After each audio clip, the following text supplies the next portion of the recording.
the descent I'd rather not crash on.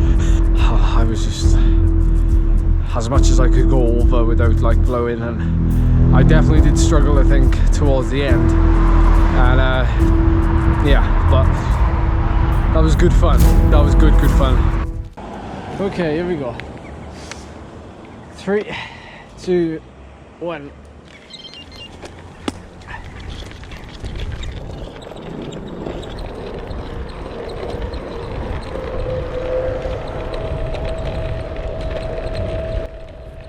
Hey everyone, hope you don't mind, but this video is a longer one. It really needs to be because the footage from it I just couldn't hack down. It was just too good. I just wanted to show you the descents, the climbs, and bits in between, and I also wanted to put some power overlay as well. This was no joke.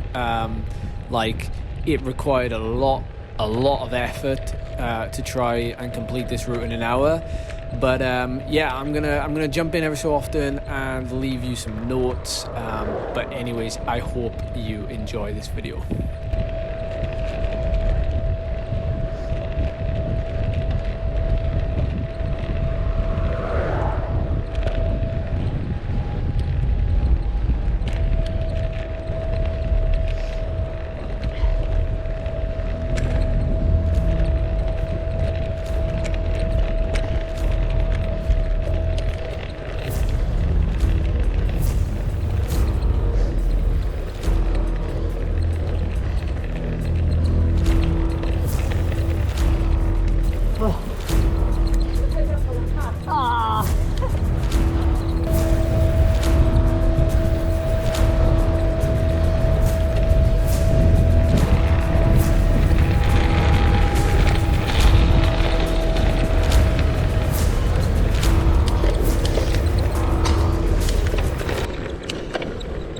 First climb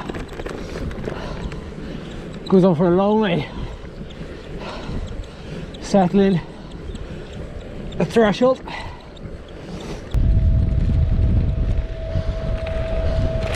Oh.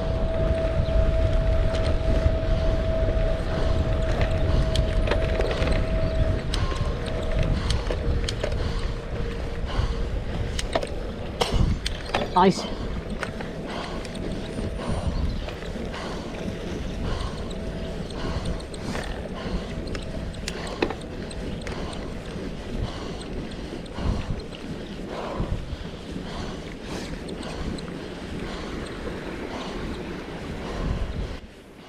Okay, so I tried to give some insight while I was out on the road, as far as like the climbs go, but really this was the first climb. So this first climb to the top of Garn Sult was basically just relentless, and it is really steep. It's about 1.5 kilometers, maybe just under 1.5 kilometers at about 14%.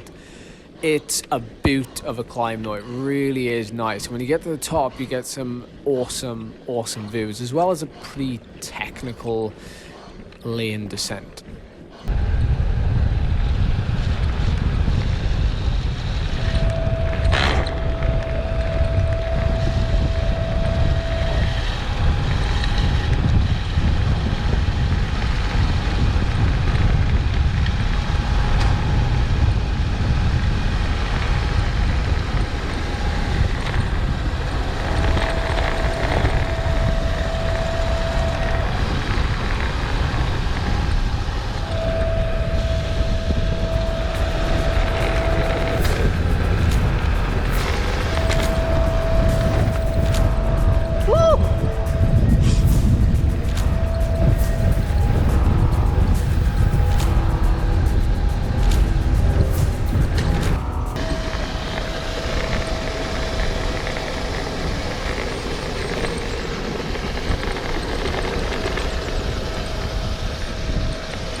Bit of ice there, take it steady.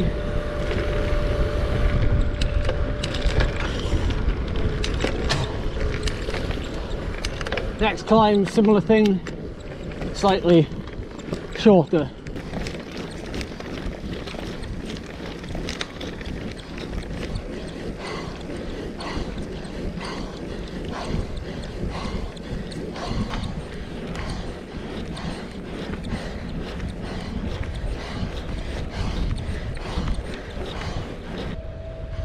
And here's that view I was telling you about. So you can see in the very distance Swansea, the city. You can even on a clear day see the coastline. You could even potentially see the coast of England as well. But I got to this point in about 20 minutes, and it was a pretty hard 20 minutes to get here as well.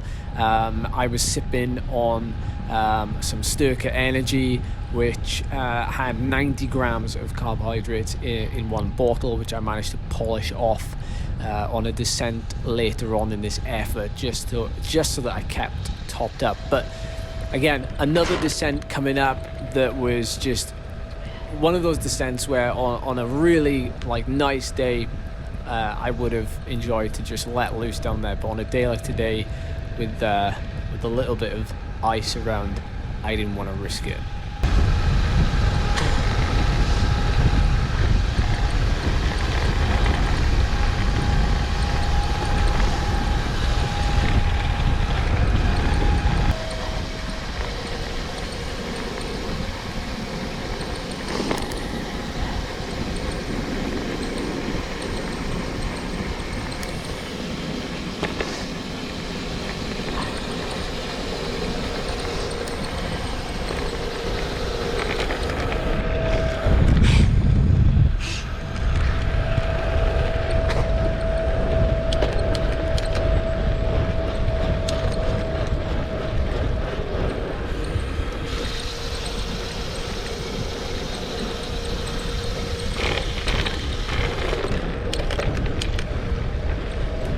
Okay, into Valindra, 25 minutes on the clock, about 5 minutes up on schedule I think, so that is good.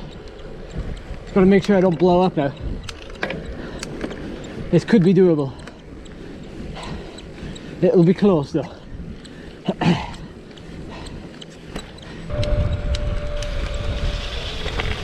Here we go, final. This is it. Now it's just a case of getting to the top of this mountain.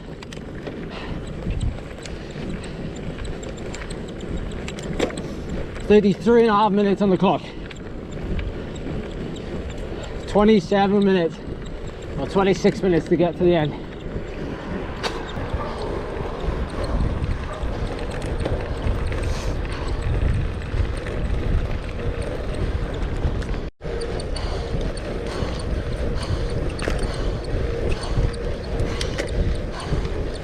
To give you some sort of idea as to how much this last climb really played a part in this, we're kind of talking in a region of 500 meters of elevation gain was achieved by the time I reached this point. So really, if I wanted to crack 900 meters in the hour, I was going to have to go really deep on this final climb. There was a lot of elevation to be gained, but of course going a lot slower means that you need to make it up somewhere. So up until this point I'd been pretty much digging in on each climb, obviously treating the descents as proper rests. I mean, I was probably pushing I was pretty much riding at or above FTP on every climb. Most of the climbs were taking me anywhere between 4 and 10 minutes to get to the top of. And yeah, I was riding about 100 to 107% of FTP on these climbs, with obviously the short rests included. I'd say it was requiring a lot of effort. For where I am in January, I was probably tapping out about 6.2 to 6.5 watts per kilo on each of these climbs, but by the last climb it was really starting to bite.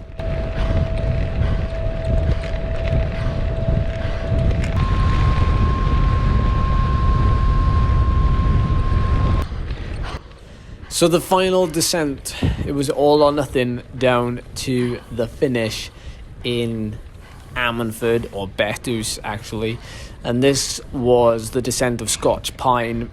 Many a local will know it. It's an incredible climb the other way. The descent is actually very spectacular. It's about as close to an alpine sort of technical sweeping cornered descent that you'll get in this area. I really enjoy it. I didn't enjoy it as much today with the road conditions, but I certainly knew that if I was going to get to the finish on time, I needed to take risks. But I knew I had to be on the edge coming down this descent to make up the time that I'd lost by taking the extra loop that I threw in. But it made for a pretty close finish.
Anthony's out there, so I'm gonna wait for him to come back before I give a debrief. I think be good to get both of our thoughts on it. Anthony's FTP at the minute, for reference, is about 3.5 to 4 watts per kilo.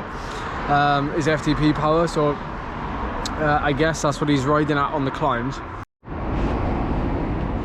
I'm quite literally steaming. I told Anthony I'd get the drinks in. It's only fair, isn't it? It's a bit of a reward. And I've also got a spare base layer with me, so I don't get cold. Did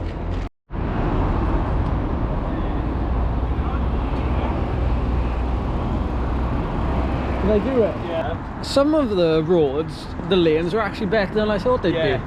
Well, there was But Scotch Pine was like... No, you can come down there fast, can you? No, the last descent, I thought better of it. Yeah. And I was so close by that point, I thought, this is where, on a nice day, you can like fully send it. I might as well have walked down there. I know, I was at a standstill. Oh, how much fun was that? That was a great challenge. Really push yourself. I chose to dive off and go down on the slightly extended route to try and get over like 900 meters. And I knew at the time, I was like, it's going to be a case of like, if I go down here, I'm going to either just make it inside the hour, or I'm going to make it just outside the hour. So I'm not 1 hour 23. 3 from you. I was flagging on that last bit, you know, because it goes and you can, and it's not the time. You can see the signs in the distance, but they're still ages away. It's about as hard as you can do when it's 0 degrees, isn't it? Yeah. Because you can't even dig like super deep. It just doesn't feel No. Feels horrible. Yeah, you're just gonna try and. Yeah, so what a band of climbers thinking doing this in January? Yeah, I've technically failed Yeah, you have the challenge, yeah. Whereas- So, whereas you've actually done a loop where you've succeeded. Yeah. So you have officially trumped me on this one. Yeah. So it's only right I show you some data from this. So 922 meters climbed, 1 hour 2 minutes and 7 seconds. Normalized power of 330, which is pretty much bang on FTP if I'm right, or there or thereabouts, as you can see there from the intensity factor. And yeah, because of the descent, I wasn't able to pedal on some of them that I would say in the summertime, so I definitely couldn't go as fast. So it'll be good to come back and have a good stab at it. That's where brains comes into it. Well, in all fairness, you know that that bit where it forks and it goes down that lane? Yeah. I made the decision there to go down that way. Yeah. If I'd have stayed on, I reckon I would either have been I was just over now, 2 minutes over. But if I had have stayed on the main climb, I would have been 2 minutes under, I reckon. Because 922 I ended up doing. That was the climbing I did. I don't know what my climbing is because. Well, you did on 850 for that loop. Yeah. 850, but when you consider, like, you top out in the last couple of minutes, isn't it? Yeah. So it's not even an hour and 23, it's an hour and say 15. Yeah. That Yeah, you've it takes done you 800 odd meters in an hour and 15.